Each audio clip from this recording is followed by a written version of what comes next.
For more than a decade, John Bishop has been the co-host of Unsportsmanlike Conduct at 1620 The Zone in Omaha, and he joins us this time around on Watch the Media.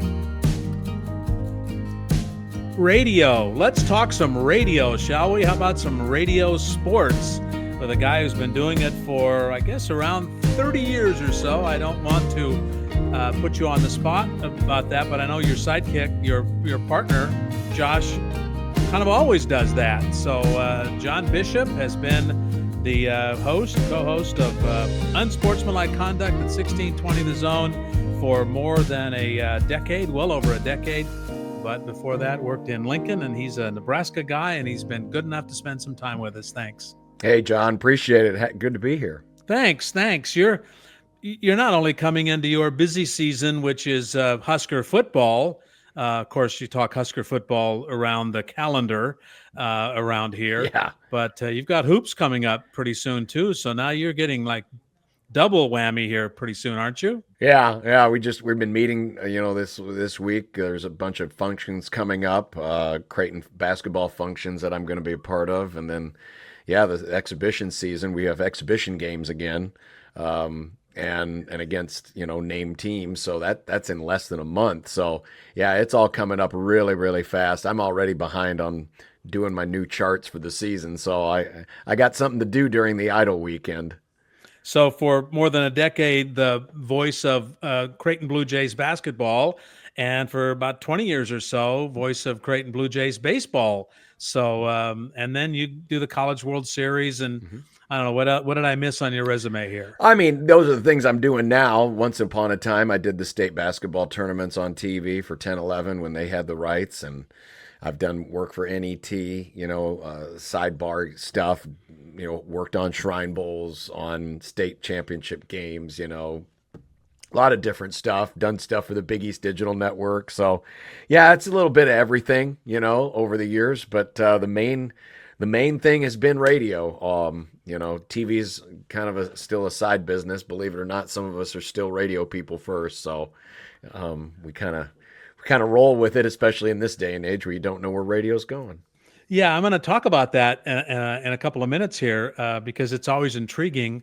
Because I think it's been 15 or 20 years now since the death of radio has been a conversation, and still, the body is still breathing. But when did you wake up, John, and say, I want to be a radio guy? I want to be a broadcaster. When did that idea first get in your head? It was when I was little. I mean, I listened to Nebraska football games and was back in the day, and this is going back several announcers now, but Lyle Bremser was the first announcer that really caught my ear. We used to have an album at home that was the highlights of the 1971 season. An album, kids, it's a big flat disc and it's made of wax and you put a needle anyway.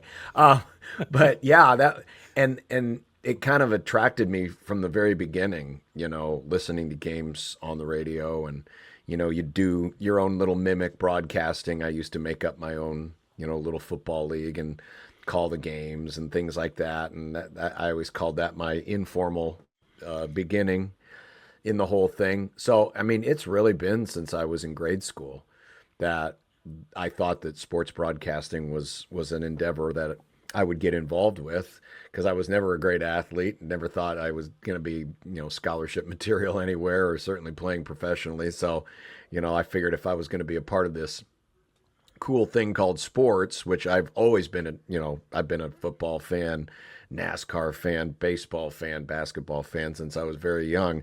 I figured if I was going to make a living in it, I wasn't going to do it playing it, so I better get good at talking about it. So it started at a very young age. I'm pretty lucky in that, I was able to find something that I really wanted to do from a young age, because I know a lot of people aren't blessed with that. They even go to college not really knowing what they want to do, and then it kind of falls to them. With me, it was something I knew I always wanted. Yeah, we're alike in that respect, because when I was 10 or 12 years old, I thought this is what I'd like to do. And I grew up in a small town in Nebraska, and I had no reason.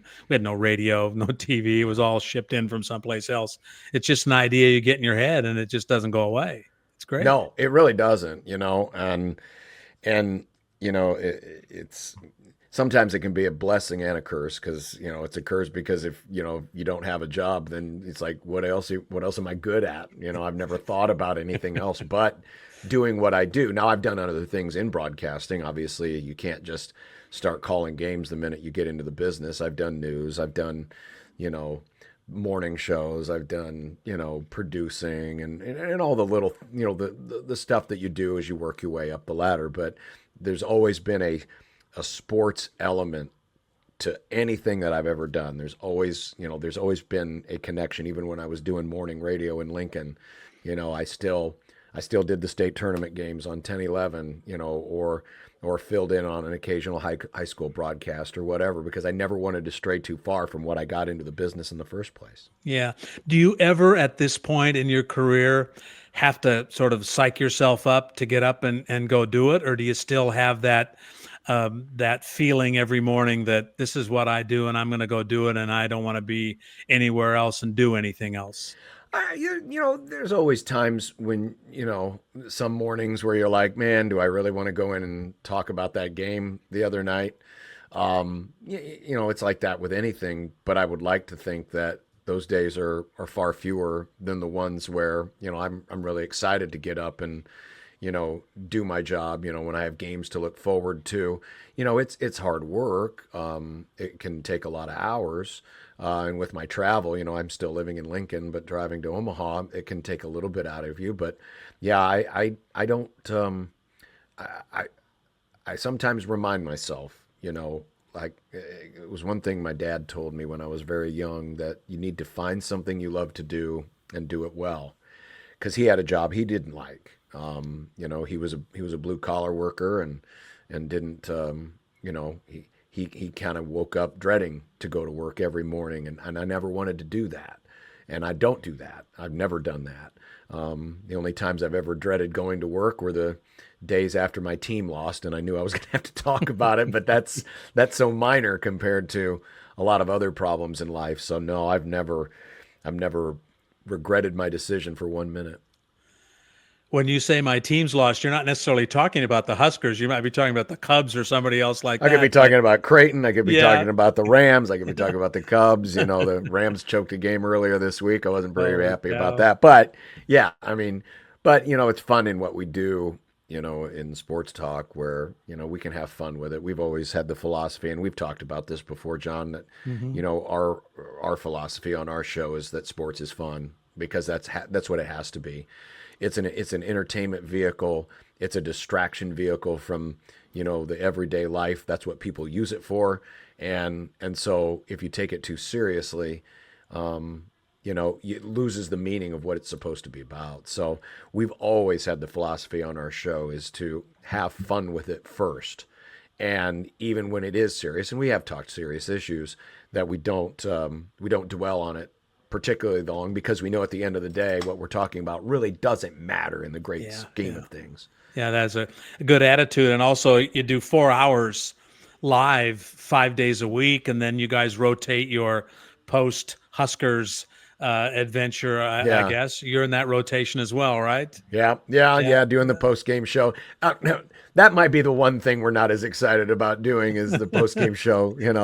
After 6:30 games, especially. And that's usually especially because we want to watch the other college games, right? So we've already watched the Nebraska game and missed some of the other college games going on. We didn't want to miss any more. So at least that's where I'm guessing Josh probably feels the same way. But that's my main thing is I'd rather watch the other games, right? Instead of necessarily rehashing the one that just played out in front of us. But again, at the end of the day, it's not the worst thing in the world. It's a pretty good gig.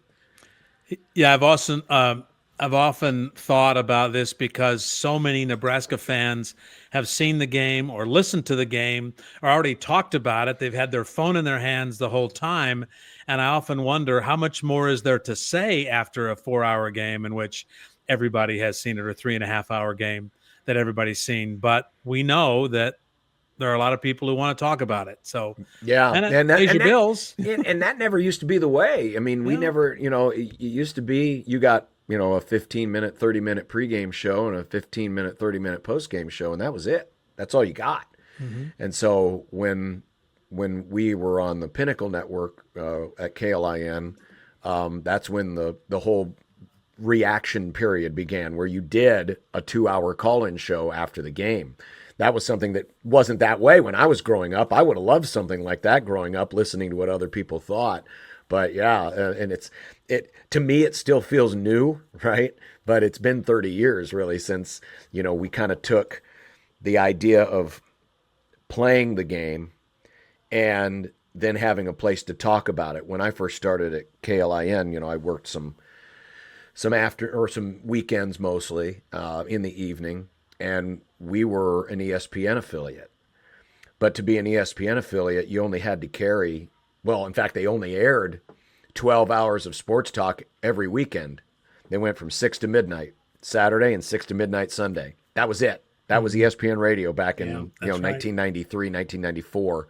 And that was, as sports talk was just beginning. So to me, even though it's been 30 years, it still feels kind of new, this idea of, having a forum and a place to talk about it versus just the writing a letter to the editor or, the occasional, coach's radio show. Now, sports talk is the talk industry, not just radio, but television. I mean, all of ESPN's daytime programming is talking about the games and debating about the games, that it never used to be that way. And now it's become its own cottage industry of, treating it like a Fox News or CNN debate, where you're going on and on and on and, breaking things down to the most minute detail or, hammering the same subjects every day. You mentioned Josh Peterson, your partner in crime and on Sportsmanlike Conduct, 2 to 6 weekday afternoons on 1620 The Zone. John Bishop, and he was a producer. He's a bit younger than you are. He was a producer when you started working there, and then he joined you as the partner in this the partnership. How did you guys develop a chemistry? Did it just happen? Did it just click, or did you guys have to kind of work at it? It was pretty easy because he was the producer, and so when we were off the air, and this was back when I first started hosting with Michael Severe, we would converse before the show, during the breaks, things like that. So it actually was it was a lot easier than if he had just been dropped in, out of the sky or came in off the street, because we already knew what each other thought about things. And it took a little bit of time to get used to a 4-hour forum where you're talking all the time, but it actually came about fairly naturally because we'd already been working together for 2 years. And so I thought that gave us an opportunity to get jump started pretty early, because a lot of people early on, and I'm sure Josh has said this and has talked to people about this, it was easier for me coming from Lincoln and having been in the sports broadcasting business for up to that point about 20 years, to have some semblance of early credibility because people had heard me, they'd heard of me. But with Josh, he was a fresh face. I mean, he was just the producer, and it took some time for people to kind of adapt to, taking this person credibly. And so, there were some bumps in the road early on, but, once we hit our stride, the successes came, and, we started to develop our own shtick. It's hard because this show on Sportsmanlike Conduct's been on the air for almost 30 years. Well, I'm sorry, almost 20 years. And, it's gone through a couple of series of hosts, and certainly when we took over for Kevin Kugler and Michael Severe, that was a tough act to follow because those guys were very, very popular. They had the number one show in town. And so I kind of think of it like, and this won't resonate much with younger listeners, but it was a lot like The Tonight Show. The Tonight Show, which is now Jimmy Fallon, went through many changes. Johnny Carson obviously was the most long-lasting and popular, but you have to develop and do your own thing. yes, it still says the Tonight Show on the banner, or in the case of our show, it still says Unsportsmanlike Conduct on the banner, but it's a different host. There might be different ways of doing things. It's different personalities. And, it takes time to build that credibility and trust with the listeners. And, while it took us a little bit of time, I thought once we got rolling, it's gone very well. For me, the partnership you have there is sort of like a lesson in radio. And again, this might be a little inside radio for folks, but the show is called Watch the Media, and so that's what we're going to talk about here. But you have two people who don't sound alike, who don't always agree with each other, and don't have the same experiences in life. And that's a formula for success, because the last thing you want is, oh, John, I agree with you, or, oh, Josh, that's exactly the way I looked at it. So I think that part of it is, and of course, there's a lot of hard work involved in chemistry and those kinds of things. But I think those things you just have to be successful. And you guys have that part of the formula. That makes sense to you. It does. And, I think another thing that we have that's an advantage for us is we have different generations. So we definitely come from different perspectives. I grew up in the 80s. Josh grew up in the 2000s. And there's, it's just a change of perspective. Mm-hmm. And we like to play up on that too. Yeah. And we tend to have, older listeners who think I'm the smartest guy in the room, and younger listeners who think Josh is the smartest guy in the room. And I always think that dynamic has worked very well for us. Not saying that has to be the case with everybody, because if you see a lot of the shows, TV, listen to radio, podcasts, usually the hosts are usually around the same age, but we aren't. And so we use that to our advantage. We use that as a differentiator between our show and other shows, because we can come up from it from different angles, but yet still kind of speak the same language of, whatever it is we're talking about. I think also one of the formulas that works for your show really well is that while a lot of the shows in town talk Huskers, Huskers, Huskers, Huskers, Huskers, and you guys do, I mean, obviously you know who your audience is, yeah. But it's not just that. It's, part entertainment, it's part pop culture, it's part all those other things that make radio special in the 21st century. And do you guys consciously kind of know where the balance is between servicing all those Husker freaks and having other stuff to talk about? We try. Certainly, Nebraska sports, Nebraska football especially, takes up a lot of the time. But, obviously we cover a lot of Creighton, especially basketball, pro football. But like the pop culture elements that you mentioned, we used to do the movie Magic Game. Now it's the movie club, where we talk to Kent Wogelman of the Journal Star about, the movies that we watched that week. And, we try to balance it, because, I find myself, like, at the end of the day, I get home, usually the last thing I want to do is turn on a game, because I've been doing sports all day, since prep in the morning, doing the show, whatever. And I know people can be like that too on the radio, that they, while they're tuning in for sports, and listen, we hear from enough people saying, stop talking about this, you wouldn't need to talk about that. We know that most people, they like a little bit of a variety. Mm-hmm. And that's what we try to give them. And, a lot of it too is, maybe we weren't as willing to do stuff like that early on because we were getting our feet wet. But as you find out, as you go, at the end of the day, people tune in for you. They don't tune in for your guests. And sometimes they don't even tune in for the topics. They tune in for you, because you've built that trust with them, that, you're someone familiar, that they like to hear what you have to say, whether they agree or disagree. But, radio, especially in our business, talk radio, is very long form. A lot of our listeners are people that listen the whole day or for a couple of hours.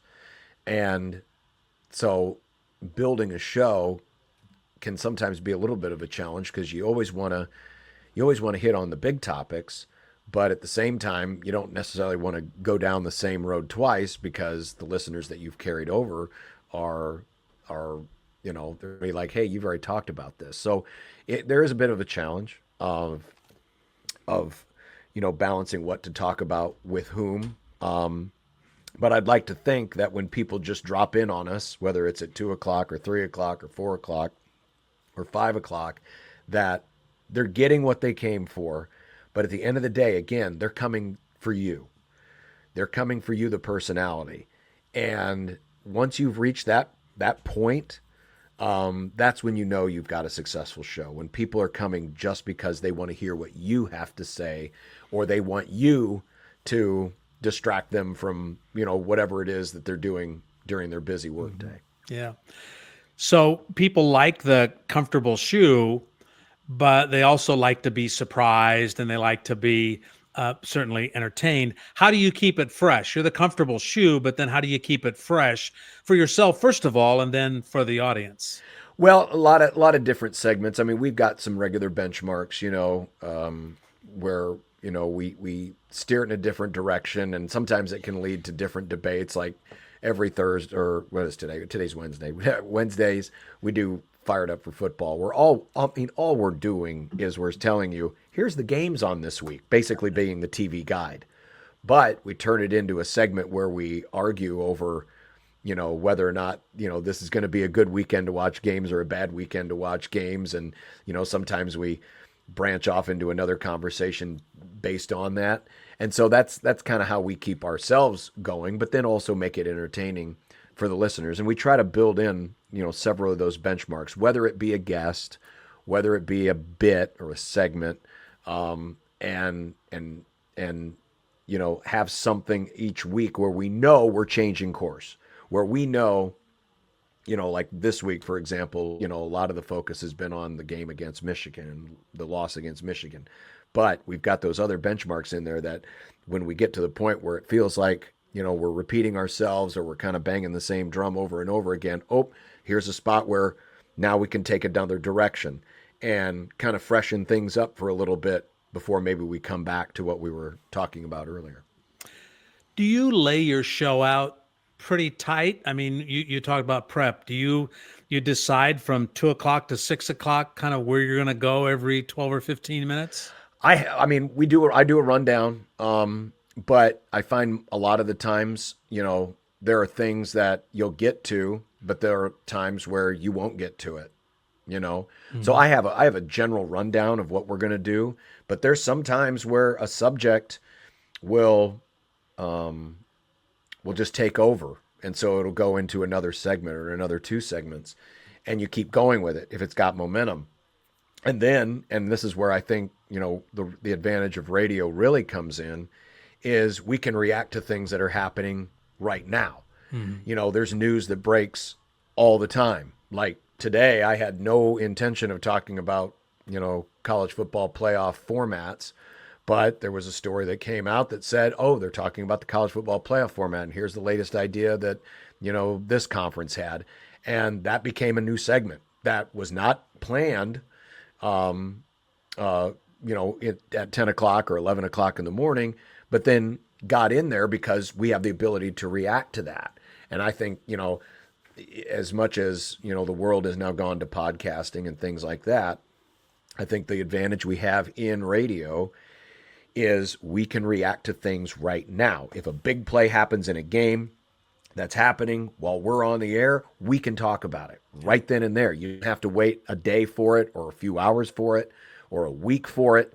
It can happen right now. So I'd like to think that, the one thing that can keep our industry viable to a degree is we still have the immediacy that recorded media doesn't have. How does podcasting fit in your world? I mean, we podcast. I mean, literally all of our segments are podcasts. We get a lot of people that kind of take us in the same way that folks take in a series on Netflix or on Paramount or whatever. They watch it at their convenience. But yeah, as we're doing the show, we're recording the segments and uploading the podcasts, and we'll occasionally get people that will be reacting. We'll be doing something at 5 o'clock, and we'll get people that'll email us or text us or call us about something we talked about 3 hours earlier because they're listening to that then. So, I'd like to think that we're the best of both worlds. People do take us in on our podcasts or watch us on our YouTube stream where they can, watch it on their time. But they also have the option of tuning us in live when something is happening. You do all of your programs, and you guys go live more than 12 hours a day now, I guess. And how much of a factor is that YouTube video live streaming for your business? It's changed. It's changed a lot. We find a lot more people are taking us in, with the video on our YouTube channel, or streamed through our website, or listening digitally. We now can engage with people in other states, and we often get correspondence from people in other states. We didn't have that, before, and it's kind of one way you can use to defeat the signal strength issue, which has been a challenge at times at 1620. There are some days where you can catch it, you can get it in Lincoln, but there are some days you can't. And at least those folks have the ability to pull us up on the app or pull us up on YouTube and follow us that way. So it's, as much as some of these new media are taking listeners away or taking potential audience away, because now, if they want to hear, if they want to specifically hear about Creighton basketball and we're not talking about Creighton basketball, there's probably a Creighton basketball podcast they can listen to, or vice versa. If it's Husker football, if we're, on a different subject and they want strictly Huskers, they can go find a podcast and just feed their need. And that's certainly a challenge for us. But again, I'd like to think, based on the relationship that we built with our audience, that even in the times where they're not listening to us, they have us in the back of their head, so that when something immediate does happen, they know, hey, it's 4:30. I know the boys on 1620 are on. I can turn that on right now and hear exactly what it is they have to say. You mentioned Kevin Kugler and Michael Severe as hosts of Unsportsmanlike Conduct. We're chatting with John Bishop, who's the host of Unsportsmanlike Conduct on 1620 The Zone. And you might be listening to us in Phoenix or San Jose or Boston or somewhere and recognize the name Kevin Kugler from his work on Fox or Big Ten Network. Characterize for us your relationship with Kevin Kugler, and I know it goes back quite a ways. Yeah, we met at university. We were in classes together back in the early to mid 90s, and so we did our own radio show on KRNU for a year before we graduated, and then stayed close after that. We would work with each other on different things, did College World Series games together, still communicate on a regular basis. In fact, I'm expecting to get a text from him at some point tonight, complaining about what the Cubs have done or haven't done. So yeah, we stay in touch, but yeah, it was something, we both had kind of the same idea of what we wanted to do, and, kind of work together to help each other get to where we are. He certainly went a lot further. But I still consider him a great friend. And, it's one of those things where you're fortunate to run into the right people, as you make your journey. And that's one of the best things about college. Wasn't necessarily what I learned there, but who I met there, and how they helped me become better at what I do. Yeah. And one of those things where, we have a lot of egos in this business. I know that surprises you. And a lot of people are sort of self-important, but in the big picture, do you feel a little bit like, I kind of helped Kevin Kugler kind of be what he is and where he is, or, hey, that's my guy. I mean, that's my guy right there. Yeah, I mean, I don't want to take any credit for his success. He Okay. earned that success on his own. I'd like to think that, along the way that, we helped each other in some degree, and certainly we definitely look out for each other. But yeah, I'll sit at home, and I guess to me it's kind of old hat, because I've been hearing his voice for 30 years. But when I'm hearing him do an NFL game, to a lot of other people, it's like, oh, you know that guy? Yeah, yeah, he's my friend. To me, it's not a big deal Yeah. because, Yeah. I've been used to watching him, call games on television for a very long time. Or, when he's basketball, we'll be in the same building and he'll be on TV, I'll be on radio. And, you know, it's just what we do, and I don't see him. I probably don't see him the same way other people do because, we basically grew up together in this business. Yeah. Couple of other things here before our time is up. Do you spend a lot of time when you're not on the air thinking about what you're going to talk about, thinking about how you're going to articulate it, thinking about how to answer, how to opine on things that are happening in the sports world? Oh, I still do. I probably did it more when I was younger, but now that, and I don't want to make it sound like I've seen everything, but I've seen a lot and I've experienced a lot, and so sometimes it's just kind of muscle memory on how you react to certain things. So I probably don't do it as much as I used to, but one of the advantages I have on the drive when I drive back and forth from Lincoln is I have both the time to going to work, think about certain subjects and kind of practice in my head, what it is I want to say about them. And then on the way home, a chance to decompress and just kind of think back to, should I have handled this a little differently, or how can I turn this into something we can talk about tomorrow? There's still a lot of that. I mean, I'm never really not working. I mean, anytime there's a sporting event on TV, technically I'm working. And so you're kind of always on when it comes to just observing things or hearing things or being on Twitter, reading stuff online. I'm fortunate because I do enjoy sports and I enjoy talking about it. So it doesn't usually become a chore, Yeah. and so while I'm not on the air, a lot of times I do feel like I am still working because our show, like we talked about earlier, isn't just about sports. We talk about our lives. We talk about everyday things, and we experience those things. So a lot of times we like to take what we experience in life and bring it to the air because it's it can be interesting because that makes you more relatable to people because they have experienced those things. Anybody who's worked in radio or listened to somebody who's worked in radio will tell you that it is the most personal medium. And until you all put yourselves on camera in the last 10 to 12 years, it was just you in the car with somebody and you're listening to them, or it's just the two of you. It remains, does it not, the most personal of the media? And it's a relationship you build with that one person who's listening to you at a time.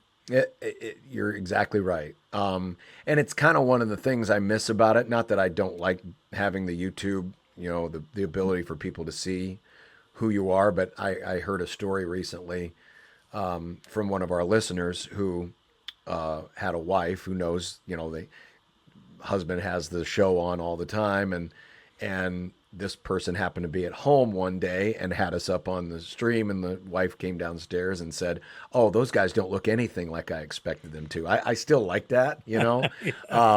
as far as having a little bit of that anonymity or that mystery of, well, who is Yeah. that mysterious voice. But it's part of the changing times, and at the same time, because we've developed the relationship, occasionally if I'm here in Lincoln, I might be broadcasting from home instead of our studio, and I'll get crap all the time for that logo that's sitting over my shoulder See from that. Husker fans saying, "Where's all your Husker stuff? How come there's no Yeah. Husker stuff in the background?" And I explained to them, well, there is Husker stuff in the background. It's this little can back here that has dirt in it from Buck Belzer Field, from the dirt pile that used to sit outside Buck Belzer Field when I was doing Nebraska baseball games. And I said, I'm the only person that's got a can of that dirt. So that's the most unique Husker thing that I have. So, yeah, I mean, so even though we're no longer the anonymous, people can still, Yeah. nitpick and, hey, why are you wearing that shirt? Well, why do you guys always wear hats? Blah, blah, blah. Oh, your hair looks goofy today. So, we still have fun with it. For those people who can't see it, there's a Creighton Blue Jay logo right over John's or right shoulder. That's what it is. Left Yeah, video. that's from our first trip to the Sweet 16 when we won in Denver. Oh, They wow. had all these styrofoam, things Hmm. and it's all around the locker room, March Madness logos and team logos, and so we all got to take something out of the locker room, and that was the one I brought home with me. So it's a special memento. So is sports talk radio still mostly men for men talking about men's stuff, or are we anywhere beyond that? I mean, obviously, most of the people that listen to us are men. The things that we get rated on are based on, how many men are listening. But we have female listeners, and they're women in broadcasting. There's women in sports media now, much more than there used to be. Yeah, There used great. to be maybe, you'd have a random TV reporter or a newspaper writer. Now, there's podcasters, there's people who work online, so while I wouldn't call it fully diversified. It's much more diversified than it was when I got into the business. When I took sports broadcasting at UNL, I think there were 3 or 4 females in the class out of a class of probably about 30. And I know one of the last times, it's been a few years since I've been back, but when I spoke in front of the sports broadcasting class, it was, probably 60-40. Women are now more involved in this industry than ever, calling games, opining on games, things of that nature. And of course, certainly with the explosion of women's sports and the opportunities that it presents there, not only is it more jobs for men, but it's certainly more jobs for women. So it's nice to, see that sports can be a universal language. It doesn't just have to be the language of the guy who sits in his man cave. It can be for everybody. And I think it's more fun that way, because similar to, talking about how Josh and I have different perspectives because of our age, we also have different perspectives based on our gender and our backgrounds. And I think that helps make the conversation more interesting, and learning how to see a game through someone else's perspective. Because while we all think we know what we saw, and this is what it is, but when you hear, a different perspective from somebody else, it helps you enjoy the games differently. And because not everyone watches the same play the same way.